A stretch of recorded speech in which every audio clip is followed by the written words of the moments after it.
Welcome to video 5 of 7 on Roman Army 2021, UofW, war strategy, and so on. In this 5th video, I am going to just show you some characteristics of 3 different frontiers and give you some idea of the similarities and differences from place to place. You can think of it as a more detailed look at the military environment we're introduced in the previous one. Here we'll see some examples, although it's by no means it's a short video, so hardly conclusive anyway. Okay, can start off in the northeast, the Roman Empire. Okay, I should go back. Here's our map. So we're going to look at Britain, okay, and Bulgaria around here, and then Arabia, Jordan down there.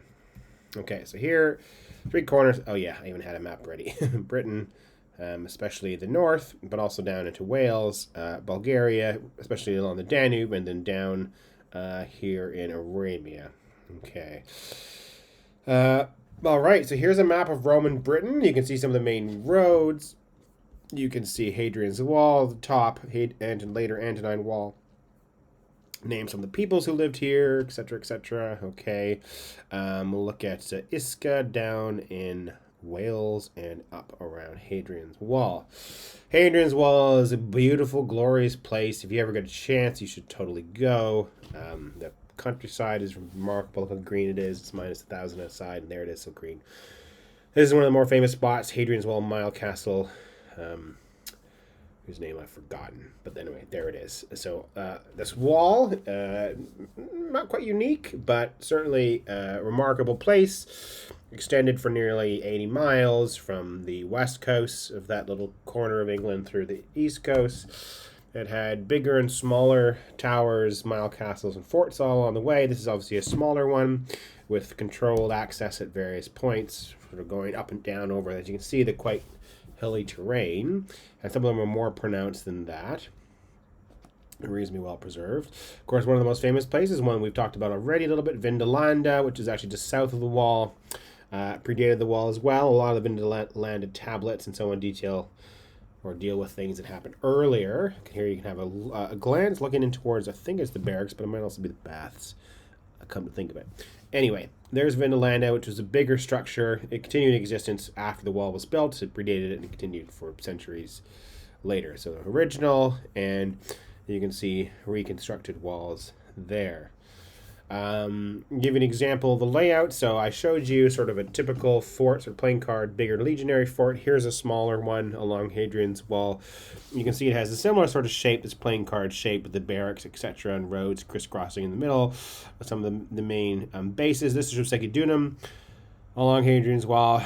A much smaller fort, presumably for auxiliaries, smaller units, possibly. Here's what's left of it now. Okay, so you can sort of get the outline of the walls, but not much more than that. Here's another one, both the original and a reconstruction. This is now, both of these walls, both of these forts, Segedunum and Arbea, are in the northeast, so the east end of the wall in more or less greater Newcastle upon Tyne today in Arbea. More or less at the end, and there you can see reconstructed gate, very pronounced in some of the original structures there as well. If we go down to Wales, here's Caerleon, okay, and this is another important Roman site. It had lots of good finds of equipment, etc., and there was a town around the site as well, Isca, and one of the best preserved things here, most famous things, is besides some baths, there are some an amphitheater. Okay. There you can see, looking, I think the toilets are actually around here, and some barracks, what's left of them. And here is a reconstruction of the inside of that fort. Okay, one of the barracks, sort of bulk beds, equipment, etc. Pretty decent. Okay, so that's Britain. Okay, and we can see that gives you some idea of the character and size and variation of the frontier, and this is where the people lived. Bulgaria, a different kind of frontier. It's a riverine one. So here's the Balkans. Bulgaria, modern Bulgaria, is more or less here. Romania is up here, sort of bits of Turkey and Greece extending down here. So we're mostly dealing with the provinces of Moesia's inferior, this one, and superior, or lower and upper, and places along the Danube River, which for a while, until the conquest of Dacia, was the Roman frontier. So here are some more sites. You can see maybe a lot of similar sort of Features to the wall: Silistra Durostorum in Bulgaria. Here's another one, same place. Okay, and there's the Danube in the background, so right on the edge, just as those, just as those forts from Britain were right on the wall. Here is a plan of a bigger fort and often a later one to the west. Okay, and you can see some of its key structures. Principia, sort of headquarters. Thermae, these are the baths. Okay, and then there's an office for a tribune and a hospital, valetudinarium. Okay. Right, here is Novae today. So there's the plan, and here's Novae today looking towards the valetudinarium, and there's the river. So again, same idea, right on the edge of Roman territory. So it's kind of like, yes, you know, kind of like a border, but, you know, the frontier zone encompasses much more than that. Here is another view looking further in, I think possibly towards the baths. Although maybe a church as well. Okay, now to give you another hint, okay, from the north of England, sort of the cold north, far from lots of things. Bulgaria is one where we go to the southeast, and Roman Jordan and Arabia, and the desert. Okay, so here's modern Jordan, and a lot of the frontier forts are all along here. We get desert, etc. Okay, here is one of the biggest, best preserved, well-excavated sites, namely Legion. Okay, obvious the name is evocative. Legion. Okay, you can see the outline. This is a late fort. So one thing about a lot of the sites in Jordan is that a lot of them are late Roman. So things change, as I said. You can see the walls are usually thicker, more pronounced battlements and towers projecting outwards rather than sort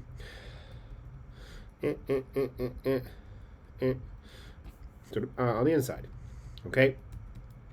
There are bigger ones. There are some bigger ones. This counts as a bigger one, but would have been smaller than that model one from Scotland I showed you. Legions are smaller. You know, reflects the changing environment. Okay, and here's the plan. You see the bears are bigger than a little Portland and a mile castle, but smaller than the bigger legionary ones. And there are some legionary bases, like it's in Germany from early imperial era, that are just enormous. And this one, of course, reflecting the later period in time, we have a church, the barracks, gates, etc. Okay, and there is a drawing with a plan of all this, and stables and all sorts of stuff useful for military life in this environment. There's a picture of the barracks looking at today with a sort of gently rolling hills and so on, and there's part of a gate looking outwards. There were also, this is one of the best preserved sites there, Qasr Bashir, Jordan, very pronounced walls. It's an amazing place. It looks big and imposing, and it is, although as you can see, these are all my photos, all the slides, my photos you're looking at. Big and imposing, but this is much smaller structure than Qasr Bashir. So you get than El Asian. There's a person standing inside, so a smaller place. Something like Qasr Bashir seems to be more remote. Okay, at least Hadrian's Wall. You know, there were some settlements along the way and even along the Danube, but a lot of frontier places, sometimes there were people living there before and sometimes there weren't, or as many, although many people or settlement grew as the Romans arrived. Now we also find in Jordan and other parts of the east and the odd place in the west, soldiers ensconced in cities. They don't just live in forts, which maybe the settlements growing around them, Canabai, etc. We got legit cities with soldiers based inside. So we've talked about Dura Europos in some other videos. Here's another one, a wonderful place, al Jamal, again in Jordan, straight up north now on the border close to the border of Syria. This is a city. The Romans set up shop here. It was a fort, and then they moved over here. Here you can see part of the later soldier barracks area. And it just gives you a sense. Here's another close-up as well, partly preserved. So you get a sense of the how it differs and how it changes over time. So a lot of this stuff, this Al Jamal, this sort of stuff here is sort of later 4th into 5th centuries. If you zoom in at earlier Al Jamal, right around here, so the earlier 2nd century fort, the things do change. And hopefully this gives you a sense of some commonalities of the earlier shapes, but also the varied landscapes. These soldiers really weren't in a big, large, vast empire. If nothing else, some cool pictures of forts.